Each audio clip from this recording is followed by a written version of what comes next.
Kenya is safe for tourists, for investors here at the coast, and Kenya in general. Distortion of events in Africa is destroying Africa. I must say, Western world is driving Africa into the abyss.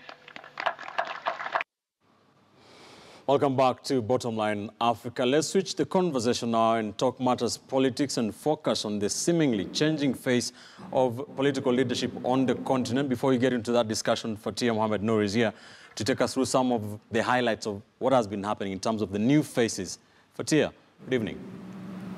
Of course, a very good evening to you, Ben. Yes, we want to take a look at the new faces of African leaders in the continent. Now, first off, we want to start with Ethiopia.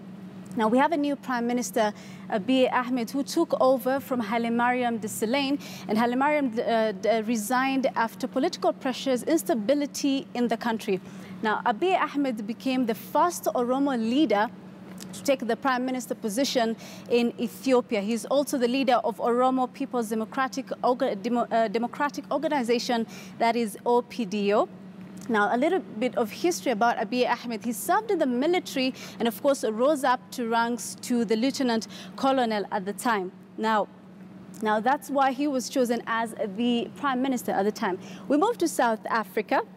Now, Cyril Ramaphosa was sworn in as president on 15th February 2018. After Zuma faced a lot of pressures to resign from his position. Now, Cyril Ramaphosa is a business tycoon, basically, but he had political ambitions even during the time of Nelson Mandela. And at that time, he fought with Nelson Mandela because he chose Thabo Mbeki as his successor. Now, we move on to Zimbabwe. Now, in Zimbabwe, Emmerson Mnangagwa was the former vice president because a few months before he was sworn in as president, he was fired by Robert Mugabe. Now, Robert Mugabe stepped down because of pressures, and there were also attempts for his wife to succeed him to presidency, basically. Now, Mugabe now became a little bit dictatorial almost 15 years after he took power, and the country's economies dipped down to at least 15% and became poorer than it was during 1980. Now, finally, let's move to Botswana. Now, in Botswana, Ian Khama steps down after 10 years, that is two term of presidency, and he was succeeded by his immediate former vice president, Mokgweetsi Masisi, who of course became the 5th president of Botswana. And Botswana is one of the most democratic countries in Africa. Also about Botswana, their elections are scheduled for October 2019. So he's basically in power for at least 18 months. So he's an interim president. But also in Botswana, they have a system where the MPs choose the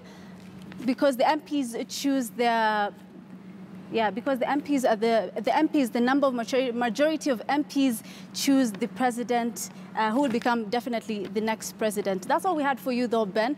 I'll hand it over back to you for now.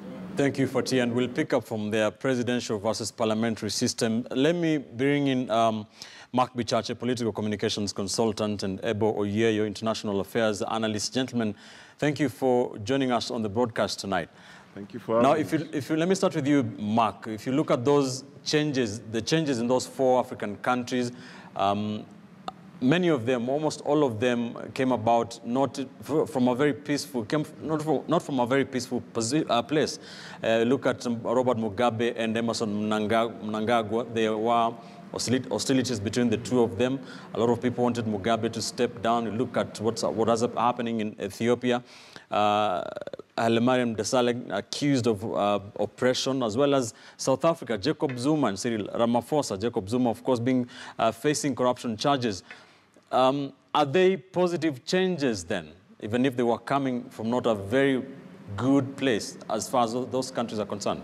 True, and very good question, Ben, because the reality of the idea of democracy is the ability to gain peace by the inch and not by the mile. What I mean by that is democracy basically guarantees us that we have the option to change our leaders every cycle, and that's a good thing. It really doesn't matter more than just the ability to change your leaders and to change the direction of the country. And what I mean by peace by inches is this. The argument has been that Mnangagwa in Zimbabwe is not going to make a big change because he was part of ZANU-PF.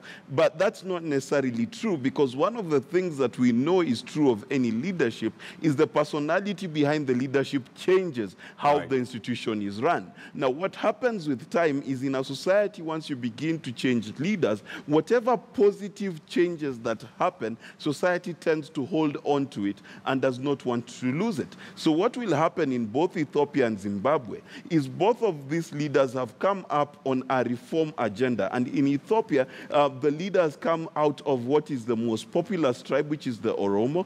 And number two, he has very great reform credentials. So what's going to happen, even if it's just a 2% change, there's going to be change in these two countries. But we know that if you take a 2% deviation and you give it time and distance, there'll be a great change. So it may seem small today, but it's a significant change in the future of Africa. All right, Abel, looking at Botswana, South Africa, Zimbabwe, and Ethiopia, is that positive change on the continent? Well, thank you so much for the question. I think what we have is a mixed basket it's let's call it a combination of fortunes and misfortunes for the continent. Now, in some places, the change is a continuation of what we've witnessed over a long period of time. If you look at Botswana, it's a peaceful transition in a very, very democratic environment. One president who was democratically elected has handed over to the vice president, and preparations are underway to make sure there's an election. Now, in places like Zimbabwe and I think South Africa, the change is not likely to be recognizable because the figures who've come to office are actually part and parcel of the old system. Now, in Ethiopia, I think it's a blessing. For a long time, Ethiopians have pushed for, democracy, and I think it's a chance for them to now entrench their country into, democratic systems. The Oromo, of course, we know are the most populous tribe, and for a long time, they've been oppressed. So they've gotten a chance to actually now put Ethiopia on the path to democratic, ideal progression.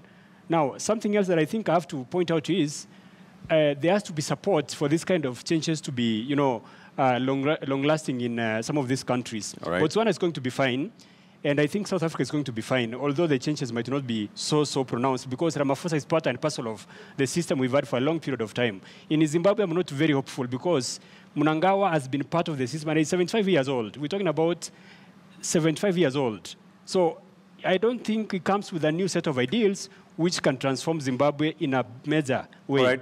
But Ebo, if I can ask you this, many people on the continent of Africa do not necessarily consider Ethiopia as the role model democracy. What do you say to that? Well, I don't think Ethiopia is actually a role model for democracy, but I think citizens have been given a chance. It's actually a confirmation of the truism that you cannot oppress people for a long time. People will always push out. Now, the kind of, demonstration and protests that we've witnessed over a long period of time, during the time of Zenawi, the time of his, successor, is evidence of how people can always fight back up to a point where, the space opens up.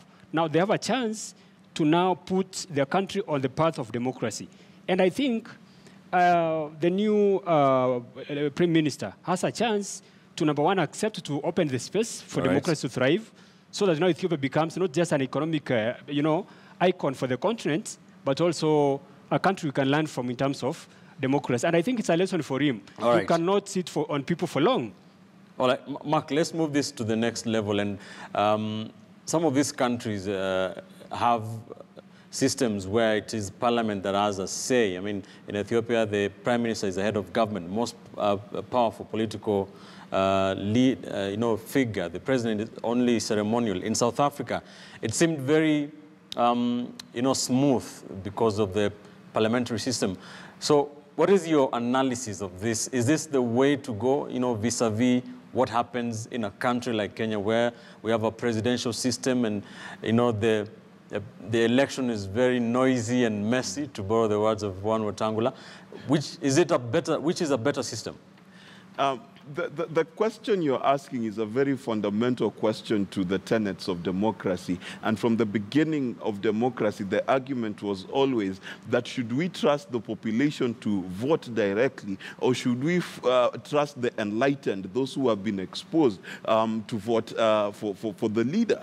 And the truth is, in my analysis, what you actually need is an in-between. Because what happens is if you allow the elite to choose who is your leader, as is the case of Ethiopia, is what you've seen, the last 3 prime ministers have become from very minority tribes without the support of the majority, but because they had control of parliament, they could decide who becomes prime minister. But at the same time, what South Africa has done is that you don't vote necessarily for your president, neither do you vote even for your member of parliament. What you do is you vote for a political party. And then that political party has what is called a party list. And then on the party list, they have the person for president, they have the person, the number of people who will go out to be members of parliament. And based, if they win 50% of the vote, then they get 50% of parliamentarians. The power of that system is this, that number one, you give power to parliament and the party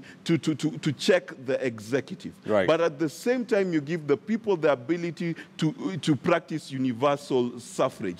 But my ultimate solution will be that Africa needs to develop African democracy, in the sense that, yes, democracy is one idea, but you can custom make it for the Kenyan situation, for the Ugandan situation. That's the only way we'll overcome the unique challenges of Africa, which is tribalism, which is a population that is not that well educated. And for what you're saying, Mark, you need a proper political party system.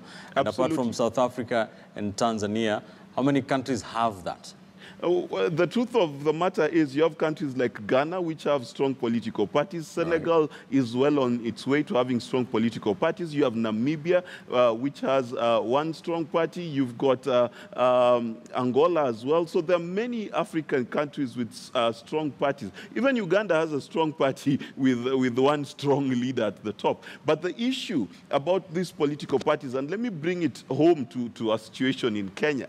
The problem with Kenyan political parties is not just that they last a short time, it is that they sound like a cousins meeting. If you look at the second names, everyone is from the same tribe. That is really where the rain begins to beat us, because then the political party begins to have the same fanatical following as a football club. And that's the problem. So that because we support football clubs not out of reason, but out of feeling. So when you make a political party a feeling, then the arguments of whether you support it or not based on fact begins to dissolve. So what we need is political parties within these African countries that are nationalistic and not based on small echelons of society. Ebo, Mark says that there is need to develop an African democracy.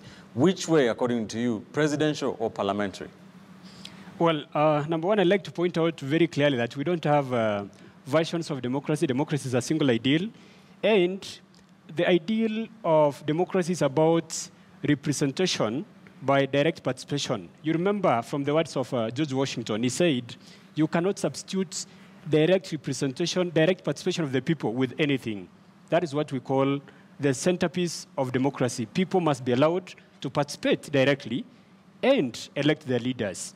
Any other kind of idea can only, thrive in places where, there's what we call maturity in terms of politics. Like in the UK, they can afford to get the prime minister through, the most, represented party.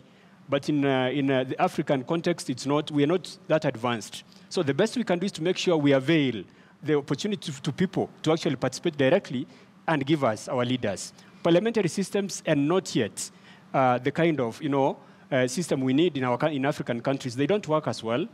That is why in a place like Ethiopia, the most populous community has never had a chance to produce a prime minister, and it's always been a problem.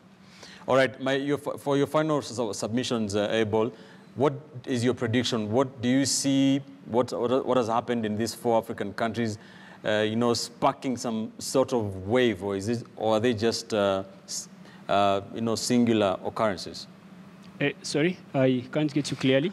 Do you think that what has happened in South Africa, Zimbabwe, Ethiopia, and Botswana will spark some kind of wave for the rest of the continent in terms of Africans choosing their leaders?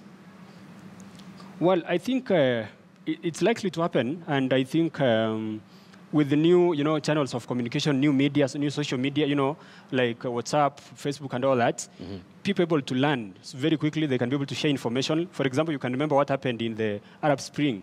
From one country, the information spread very quickly, and guys who would have been sat on for a long time said, now it's time to rise up and say, enough is enough. So what's happened in a place like Ethiopia now is going to, I think, excite the Rwandese, to come out and say, it's high time we participated very directly to choose our leaders, and we don't have to be oppressed. And I think it's a lesson for the leaders who've been, sitting on their citizens for a long time, thinking it's going to last. It doesn't last. At some point, people say enough is enough. That is why I think I need to caution people who keep on saying Rwanda is a success story. It is a ticking time bomb. Until they open the space and allow guys to participate directly without any kind of fear, at some point it will explode. All right. Thank you, Mark. Do you agree? And from where you sit very quickly, do you think there are any lessons that the rest of the continent can learn from these 4 countries? One of the quickest lessons that every country must learn is that power does not last forever, and no human being is eternal. Either you will be thrown out in a very modified coup in the sense of Zimbabwe, or the party will rise up against you like in South Africa, or the people will rise up and you will have to change your ways like in the case of Ethiopia. The reality of the modern world is because we are so connected and we can see what life can be outside of a regime that is not beneficial to the people. However, my prediction is quite different in the sense that I do not see the government in Ethiopia quite being toppled, but what I do see is them being forced step by step to give concessions to the people. I see a situation where they'll be given more freedoms in terms of freedom of speech, they'll be given more freedoms in terms of the political space. And the same thing is true for South Africa. I believe that Cyril Ramaphosa is in a situation where he has to be seen to fight corruption, and as he begins to fight that corruption, he will affect that country. What's going to happen is these countries will have to adjust because of the pressure they're facing internally. All right. Thank you, gentlemen. Mark Bichachi, political communications consultant, and Ebo Oyeyo, international affairs analyst. Always a pleasure talking to you both. And that's where we leave it on our broadcast tonight. Of course, it is a conversation we want to continue on our social media platforms. We did ask you on our Twitter poll question, what is your assessment of the state of democracy on the continent of Africa? Keep that conversation going. The hashtag to use is Bottomline Africa. Keep tweeting us. That's where we leave it. On behalf of everyone here on the broadcast this whole week, thank you for watching. I'm Ben Katilu. Good night from Nairobi.